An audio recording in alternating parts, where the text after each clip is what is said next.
channel. Yo, how we doing, guys? I'm gonna break down some really interesting stuff that I want to show y'all today. If you're new to my channel, remember to like and subscribe. Ethan Etchart, baby. Let's fucking go. I got some cool things to share with y'all today. Basically right now doing a lot of documenting my story on getting my body back where it needs to be in the gym. Okay. So we got some funny things I want to share with you guys today. Mostly today though, what we're going to dive into is the weightlifting and the snatch. Basically alignment in the body, and why the Olympic weightlifting movement, the snatch, this movement right here, why it's so important for building alignment in the body, and what it's really taught me throughout my journey in fitness, coaching people, coaching myself, being coached, and honestly feeling really good in the gym and stuff like that. Let's fucking go. that was a clean one right there, dude. That was looking good. So if you follow my channel, you know that I fell off a scooter bike, motorized scooter, twice like a goofball. And what I kind of reading in between the lines on what I recognized was, like, both times I fell, I landed on my right knee. This is in the mirror. I landed on my right knee, and the front of my ankle is right there as well, smashed. I can't really tell right there. This actually was my calf. Ooh, see, my calf's like swollen. My calf got a contusion basically here. And so what this was, a bigger overarching message, is that most of us, we have these hip tilts, and I definitely had one where I leaned to my left hip a lot, and this got worse the more I was getting injured. And there were some indicators that were telling me this, right? So I was leaning on the left a lot. I was very left leg dominant in a lot of things that I do. I had a couple hamstring pulls on the left side. That should have been enough evidence to me to be like, oh, okay, this.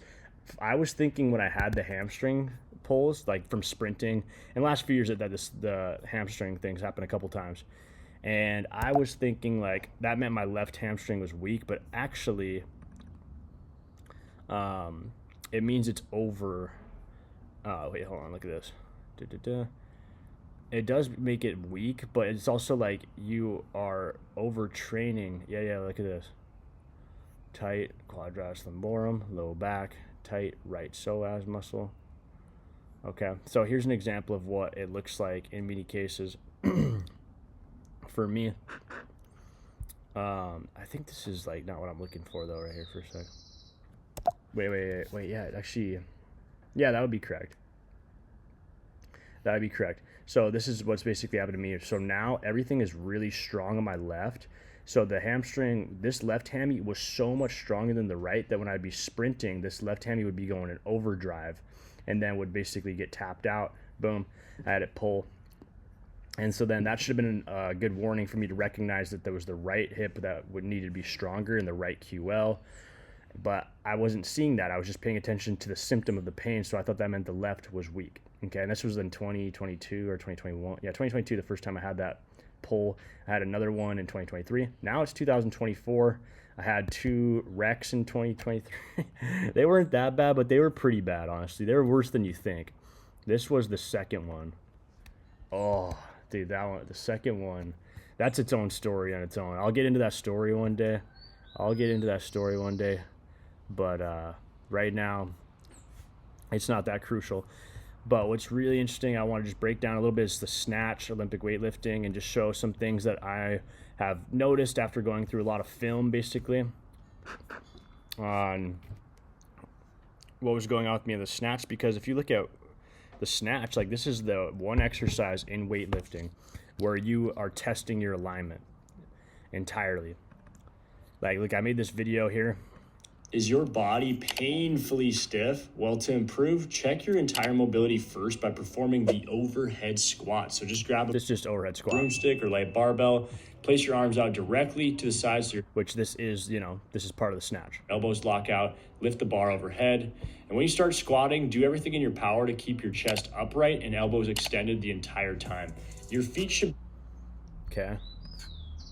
So you're able to test a lot with overhead squat where your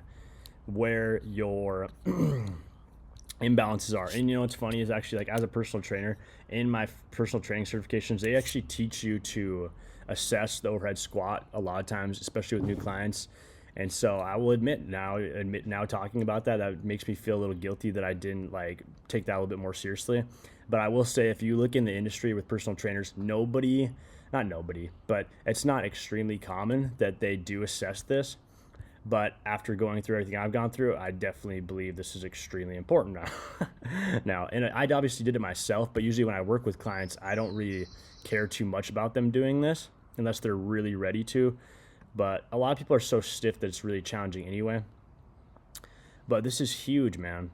So in a comfortable position, you want to sit, be able to properly open up feel the hips open up, and you want to be able to sit down there and just see where you're leaning too much, where the pain's at, especially shoulders, even everything. It's such a key exercise. And I don't have like some of my oldest stuff. This is like when I first started in February. I started in 2021. So I've only been doing this for three years or so. I came from like just normal bodybuilding background. That was actually not too bad this is when I was pretty new. Look at my jump, dude. But what I'm noticing is, watch, in a lot of these videos I want to show you guys now, is notice that when I come up, I lean right into my left hip. Boom. So it's very subtle, but watch this. Watch how I lean into the left. See? My right foot takes that little step over because the left leg is bracing everything. And this is a theme that I just noticed was pretty common in a lot of my stuff. And I actually noticed this was pretty common when I watched some top CrossFit athletes in competitions as well with Snatch. During fatigue. All right, so look at, this would be like under fatigue. This are just, just bad form, basically. Me trying to get through it, or just, I'm just training. It's okay. Like, you're not going to be perfect every rep. It's hard. This is a challenging movement. So there's a lot to break down here. But what we know now, after I have figured this out, is that I had all that right leg weakness. Even at this point, it wasn't that much different. It was more of a mind-muscle connection thing at this point. Like, I actually had a lot of glute strength in the right hip. But what's going on here is the groin and my brain and my groin on the right leg, they aren't as strong. They don't have as strong a connection as my brain and my left groin. So my left groin is like, really ready to support me, because, your groins, the inside of your thighs, those are the strongest, thickest muscles basically down there. Your quads are stronger on the front of the thigh, but the groin is just tight, dude. It's thick fascia, right? The groin muscles are really thick, and they're very strong, and they're connected to the sciatic nerve as well. So for me, I was really left hip dominant, and it just goes into the rest of your day. It's not just about what you do in the gym. It's what you do when you're walking around. I'm not sure if you can tell here. Let's just see if I can notice it. But when I walk, I have this like thing when I walk that I'm always leaning into my left hip most of the time. Here, obviously, actually, no, it's not that obvious here because I'm pretty like balanced and fit. But I noticed it like just subconsciously throughout time as I've been healing from these injuries, that basically that was something that I did a lot just walking around in general. I leaned to the left hip a lot in life. And so those postures, those emotional states, they affect a lot of things. So look at, this is like an ugly rep. I'm leaning, my left hip's taking everything. My right hip's like, oh shit. So then my right foot, I lead forward, and then my left leg comes back, saves the day. Everything's cool. And,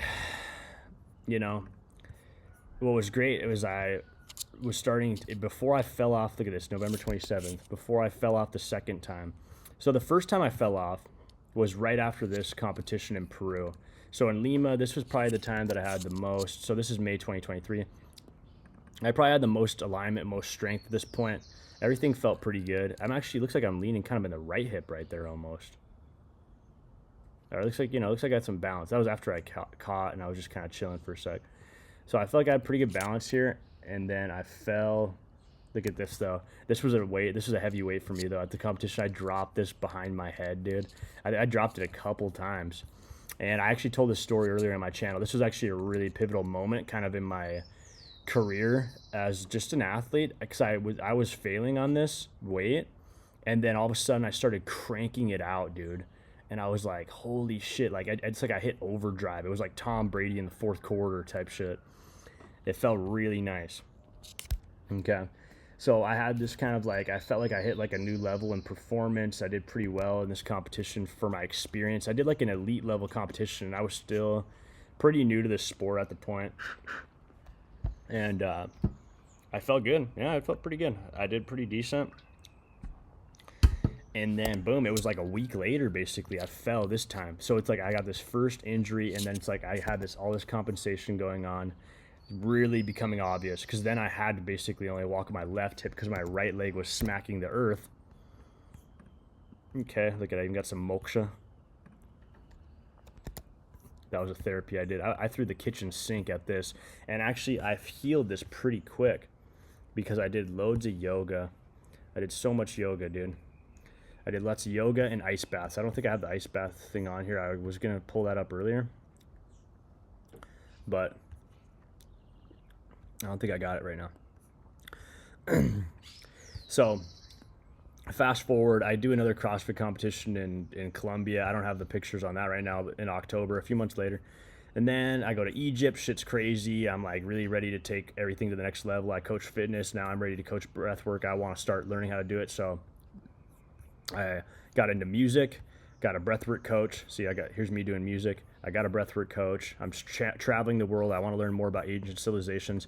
I'm starting to do a lot of yoga because after that second competition, I felt a little worn down with the weights, and I was like, I felt tight in my lats, and I wanted to just get really into the yoga. So I actually started doing a bunch, dude. And if I watch this, I could probably identify some weaknesses. And what's great about yoga is that it really helps you find these things. So this is me. After the first rec, I'm feeling pretty good actually at this point. I did that second competition. I'm doing a lot more yoga. I did a shitload of yoga when I was in Egypt, actually. This was in Mexico right here. This is a cool video right here. I didn't really show this before either. You know, so I'm doing all this. It looked fucking sick. And then I have this big day. I'm doing a 5-day fast. I go check out some Mayan pyramids. This is me on a 5-day fast. Dude, this is Koba. This is not even the most important thing in Koba. This is a second thing in Koba. We're talking about Mexico right here, Tulum. Dude, what was I saying here? Hey guys, officially 5 days complete on the fast, 2 days left. I'm checking out some Mayan architecture today. So I'm really treating myself. See, I wanted to do a 7-day fast, but then I fell off the motorcycle. So 5 days was successful. Getting to feel more in the present moment. That's kind of one thing that's really coming out of this fast is like, hey, just be here now, man. Like anything in the future, like it'll come the way it needs to. So just trust and trust the flow of the universe. And just go have fun, man. Go have fun, be you. And that's how you bring the most success towards you. And so that's what this fast is really teaching me right now. So I'm at Koba out here near Tulum, Mexico. And Koba is really cool. I got a lot of great pictures of the pyramid and stuff. They got 2 pyramids here. And one of them's huge. One of them's actually the tallest in Yucatan Peninsula in Mexico. So. Oh, yeah. So I have that's not the tall one, but I do have the picture of that too. So basically, I come back. This is a crazy-ass day. This is a crazy day. Because I'm 5-day fasted. This is a 45-minute motorcycle ride from Tulum. And so I go. And when I come back, I notice, like, dude, a storm is starting to form. Where's that crash thing at? I guess I didn't put all... I don't want to go into my other library right now because I don't know. I just want to stay in this album for now. But basically... You know, I'm riding that moto. Here's where it's scraped and everything. Actually, it didn't look as bad as I thought it would. But it started raining like crazy on the way back. And it's like a 45-minute ride. Everybody was so like, dude, what are you thinking? Why are you riding back? You know, and it's like, dude, I didn't know. When I went, I wanted to send it. I was on a 5-day fast. I was feeling good. So I rode 45 minutes. It was awesome. It felt good. And I checked out the ruins. I had a really cool guide. And then I came back. And the storm came through, and it came and worked me, bro. So it started just raining, and it was windy, and I was going slow. and I was going slow. And I remember at one point it was like really hard to like see, even like the rain was like hitting me in the glasses, so I slowed way down. Then the rain chilled out a little bit. The rain chilled out, and everything was cool. I guess I can just go to the library. It's fine, dude. Who cares? Everything was cool. Because I just want to show the... Where's it at? My crash. Right. Everything was cool. 5:24, I got the crash. And, dude, this was a crazy place, right? Beautiful.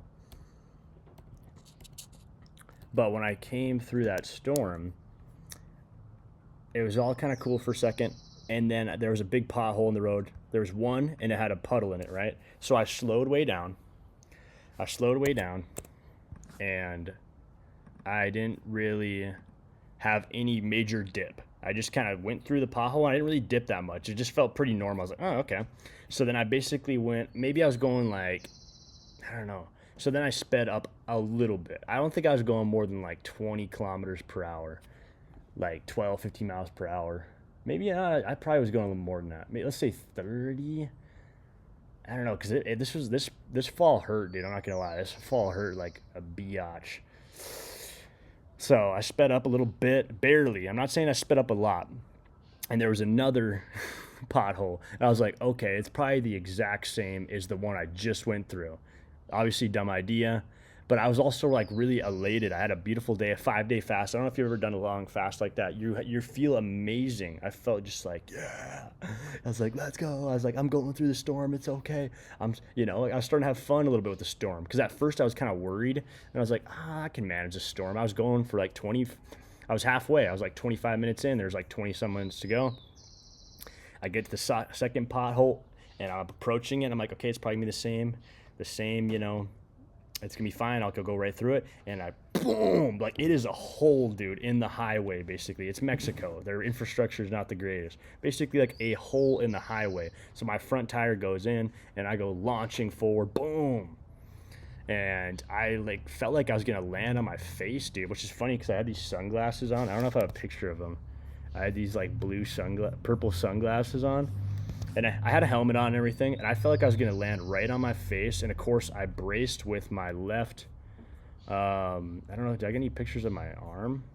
Well, I landed on my hand, I remember. My left hand, and then my right knee smacked hard, dude. Boom. Like, this was swollen for, like, 2 weeks or so.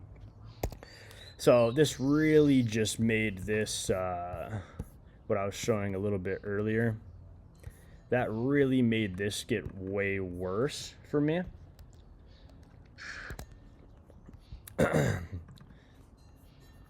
So my right shit got really bad because I just started walking with a major limp. I probably should have got crutches, dude. Of course, I'm just like, I'm good, dog. Don't worry. And so I just started walking with a limp, and I actually started getting back to yoga, but I couldn't squat. I couldn't do heavy squats and stuff like that. I could actually do pistol squats, probably with weird form. So I honestly just started focusing on my breath work more, and honestly, that's what most of this year was. And I had a baby, and my wife. Everything's good. It's like I started focusing more on the music, and just letting my body rest. And that's what I felt was honestly great for me. I feel like I actually eliminated a lot of tension that was in my lats, like I was talking about, in my neck, from the weightlifting and stuff like that. Like I was muscular back in this day, but I was felt pretty tight all the time in my lats, in my upper body. So I feel like I got to let my upper body relax a little bit, my neck, during this time frame. But this was just a recipe for disaster in my leg. So then my leg got really weird, right? So you can even see here, this is not even that long ago. This is me doing breath work probably in the last 3 months, or yeah, June 20th. Before the baby was born. See my left groin, it actually looks like less flexible, but actually what's going on here, my left groin is so strong, and it's pretty flexible too, is that it's basically holding this right here, and my right leg lacks a lot of groin mobility and flexibility and strength. So really this knee should be back over here, kind of by the soccer ball. but I'm training that mobility right now. So right now I'm doing deep rehab in the gym. Your boy's hustling with the bands. This is like this month, right? 2024 September. I'm working on the bands. I got a lot of shoulder stuff I'm doing too. But this ankle, what's weird is I remember I had the calf contusion the first time I fell. And then the second time I smacked my knee again.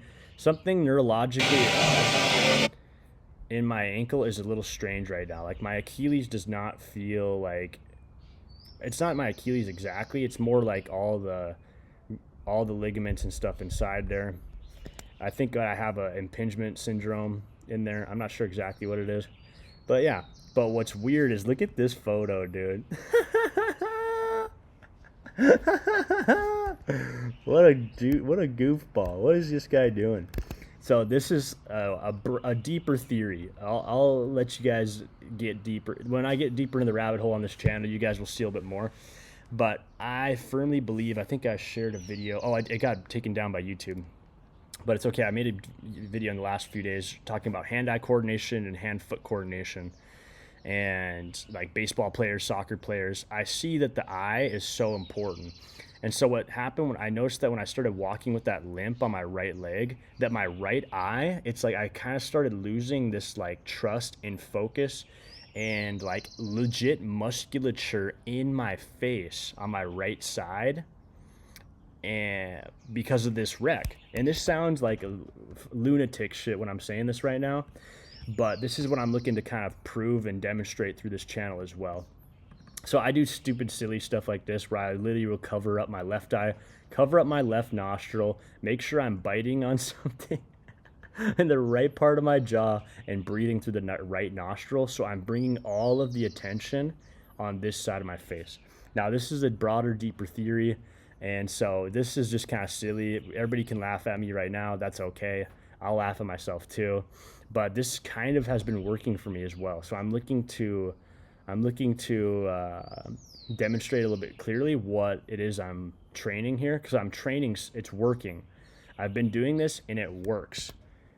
And I don't do it all the time. I actually haven't even done this probably since July. Now I just do like what I do now is I remember to have a more even bite, right, while I'm just washing dishes, and remembering to look if I can through my right eye. So doing like just little drills covering it up. And there's videos on YouTube for training eye exercises. I actually have an app on my iPhone too. So I do a little bit of that stuff too. I also notice video games, honestly. I'm not gonna lie, dude. Video games are legit. Video games help you train this stuff. If you're playing that MLB video game, you have to watch the ball come in. So that's some broader, deeper, hilarious stuff. But there's some really cool insights that are coming out of that.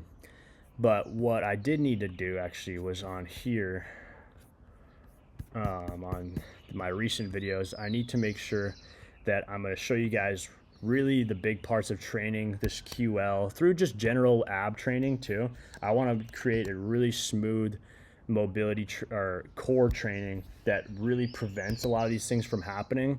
Because I believe if you can have really good shoulder and hip mobility training alongside a good core mobility or core training program, and from my perspective, with breath work, with shadow work, things like that too, you will become bulletproof physically and emotionally. And that's what my kind of deeper theory is that I'm looking to prove here. But we will get into that one day at a time. So what I wanted to share here though was I did this. Where is it at? I think it was. I think it was. I'm trying to show the snatch or the overhead squat video. So, because I did some overhead squat in the gym, and I can show you guys because it is sad, bro. It is pretty sad. It is pretty sad. For me, it's honestly, I've come to terms with it because I know I'm going to fix this right here. So let me move this to the injury album. Okay, right here. So this is what I look like doing an overhead squat right now in September 2024. And we're going to get this shit fixed. I think by November, in the next couple months, we'll be sitting in a pretty good place. But check this out.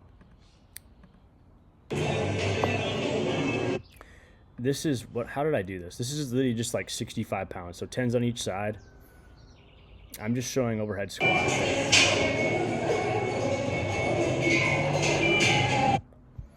All right. Already, you can just see major, like something just does not look right. Look at how like out of whack my body is, dude. Like my hips are centered over here, but look at my left knee's way out over here. Right? And it's not, my left leg is strong. The issue is this whole right side, dude. This right foot needs to come out probably a half a foot, like here. See how this, like look at, you can see how my shin, heel, shin is like almost vertical. Over here, it's like, all right. Now look at this. Oh, this is crazy to watch for me, honestly. It's like, it's kind of, it is what it is, dude. To me, it's just, as an athlete, this gets emotional. You know, when you get hurt, when you go through something like this, it's frustrating, dude. But it's really cool because it's like, it's teaching me really how to understand how to really bulletproof these areas in my body and my performance. So it's really good at the same time. But look at this, like, see, this angle is a little bit better. This right groin needs to open up backwards way more, and this foot needs to be like there. And just kind of look at, you know, just see how things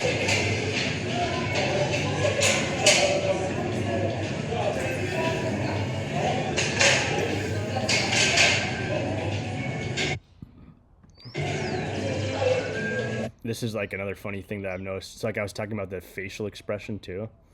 Now, this is why, for me, I'm really looking to connect a broader theory into this and what Achilles means, like in humanity, the Achilles heel, right? I just noticed that this thing, it affected not just my foot, like my knee injury and my Achilles, that calf contusion. It also is my face. Like, look at, so my jaw, this is my jaw is like, that's me trying to like find stability. Is my jaw making those weird faces. So right now, you'll even notice that when I stream now, I'm going through this weird thing with my jaw right now. And it happens, dude. It looks weird and it's funny, and I have to, you know, I know I'm doing it, but I'm also like training it. But shit happens, bro. Didn't 50 Cent get shot in the jaw, bro, a few times, and he had to train it back up. 50 Cent, one of my homies.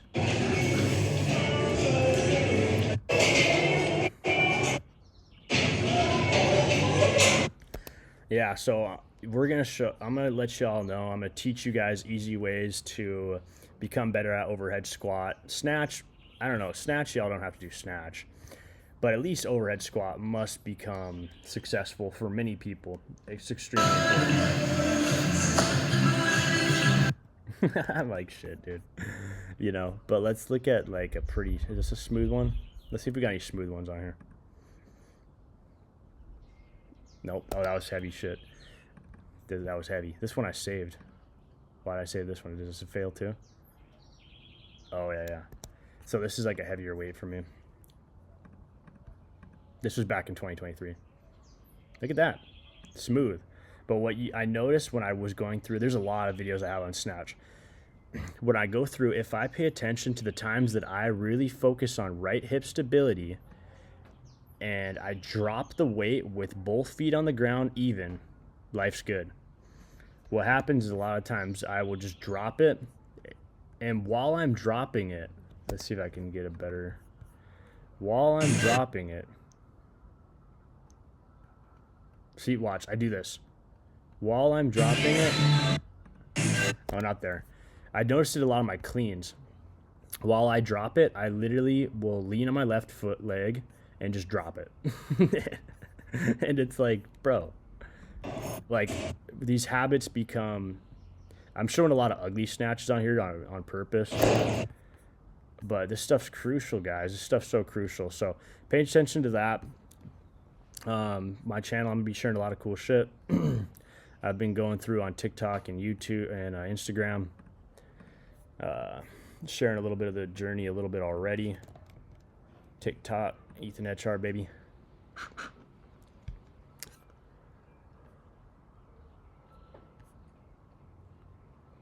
Right, I'm sharing some stuff for the abs. I'll be sharing a lot of stuff for the for the lower body training. So I also love for shoulders, upper body, the inverted training. It's so nice. Honestly, I used to have so much before I started doing CrossFit. This is one thing I do have to say about CrossFit. I'm not saying I'm the biggest CrossFit advocate either. I love it, honestly. I'm not like obsessed with it. I don't think I will, really be cementing my legacy into CrossFit. I think it's just cool, honestly, for me. It translates to every sport. And so for me, I just noticed with shoulder pain,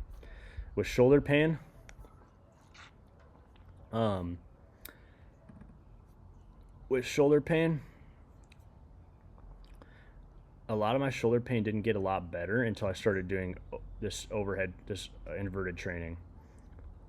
I had a lot of shoulder pain like in 2021 before I got into CrossFit and coaching fitness.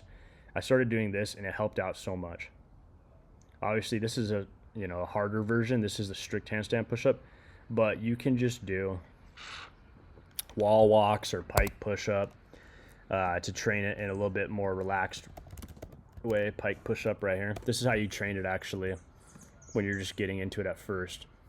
You can make it looks like you're just doing like dorky push-ups, but it actually really helps you build good strength in the shoulders. So yeah. So stay tuned on all that, guys. I have a lot to share with you guys as far as how this translates to not only just being fit, but also how it just is going to, provide better performance in all areas of life. I met my girl during this journey. After I fell off the scooter the first time, I met my girl. I've met the love of my life. We got a baby girl, and our baby's so cute. It's like life just hits you the way it needs to.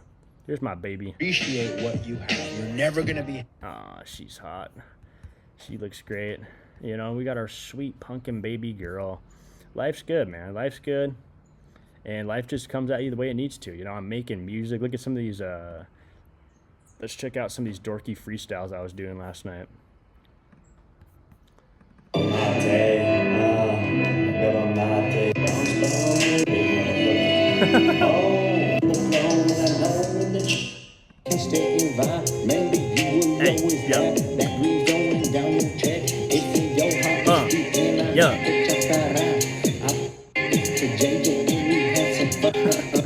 These are just me. This is me just flowing. I be hitting, do my thing back in the gym. Look my thing right, hit one.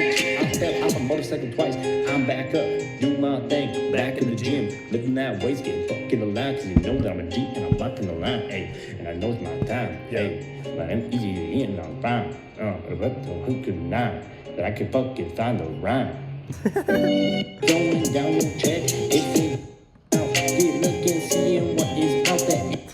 Okay, that's not my beat. Okay, this is some other guy's beat. I have to remember to say that. Bahamas Bisquieta. And I don't have the other guys tagged on here, so I'm not going to show them because those are not my beats. Yeah, but I'm working on my own stuff too. So everything's coming together. This is so fun, dude, honestly. And life is just, it gives you the journey you need, bro. It gives you the journey you need. Aw, the A's, bro. So stay in tune with my Instagram page and my TikTok. I have to admit, I'm kind of confused on what to do with my Instagram right now because Instagram has this really kind of like, I don't know, it's kind of like, it's a facade basically, right? It's the highlight reel. So you have to basically make this professional, and I'm doing that, but I also want to make sure I have still my authentic flavor in it. But at the same time, you can't have too much authentic flavor on Instagram. Like on TikTok, you can do dorky shit. Right? You can talk about your mixtapes. You can do that on Instagram stuff too. Yeah, so I love that. Talking about shrooms and cannabis. Imagine all the world leaders got together and had. On Snapchat or on Snapchat obviously too. But on TikTok, it's a lot easier. Just kind of let the hair down and just do whatever the hell you want. On Instagram, like this is my business, right? So it's like I do have to put a little bit deeper intention into the way I approach it. You know, I like to share science when I'm doing it. Favorite stretches this comes. And so that's what I'm looking to really do. But these videos, my Instagram page is kind of going through this major transformation, just like I am, because I was just focused just on fat loss, weight loss, and I got really deeper into performance and honestly a lot of the emotional, spiritual side of things. You know, I did 2 meditation retreats and do the psychedelic experiences with ayahuasca and mushrooms. Very powerful, very beautiful, and I'm really excited to share more on those journeys in the future. Probably on YouTube I'll do a little bit more of that, but I see that I would love to help people combine it all together, because that's what it's been for me. Life has never been just about fitness or just about music or just about emotional health. Dude, it's all in one. It's all in one. It's all in one. So anyway, that's what I really want to share, especially when we look at just, if you're just looking at clinical psychology. This is the Jungian model, the Carl Jung model. You got the inner world, the outer world. Inside of the inner world, you have your inner child and you have your shadow. The shadow is connected to the ego, which is on the outside, and the anima, which is the inner child, is connected to the persona. So the persona, that's like, you know, that's like your character in the video game, or your ego is the character in the video game. Your persona is more like how people basically see you. All right, it's, you know, it's more of your conscious, flavorful energy that's connected to your inner child. But what's even more important is like this unconscious stuff and consciousness, and also the collectiveness. So our shadow and an inner child, a lot of these things that we think are dorky and ugly and weird about us, it's actually in the collective. It's shared. You know what I'm saying? It's shared. There's even like, it's shared, you know, like the reason why we watch Netflix and we listen to music that talk about crazy stuff, or even have like, you know, like car chases and cops and, you know, and like firefights, it's because we have all this in our shadow. Like we can understand, like imagine what that would be like to be in a firefight, or like Breaking Bad, the guy that sells a bunch of crack or a bunch of meth, you know, like Breaking Bad, like there's that whole story. There's, you know, all these things we deeply resonate with in the collective unconscious. You know, sometimes what's weird about the collective unconscious and the shadow though is that we judge everybody for having these aspects in their personality, but really it just shows that we have it too. You know what I'm saying? We all got it. It's okay. So I'll get deeper into that stuff, because we even know, dude, the subconscious mind, dude, is so powerful. It's basically everything. The conscious mind is only the tip of the iceberg. And so this is why I want to show you guys with the Snatch and with weightlifting training and deeper aspects of what else I'm looking to share on this channel, how we can basically prevent not only injuries, but optimize for performance in life and music and business and fitness, everything, dude. All right, so anyway, thanks for checking out this channel. My name's Ethan Etchart. Hope y'all enjoyed. Stay tuned. I got a lot more to share with y'all. Lots of videos coming y'all way. Remember to like, share, subscribe with your homies. And yeah, ring that notification bell and stay tuned.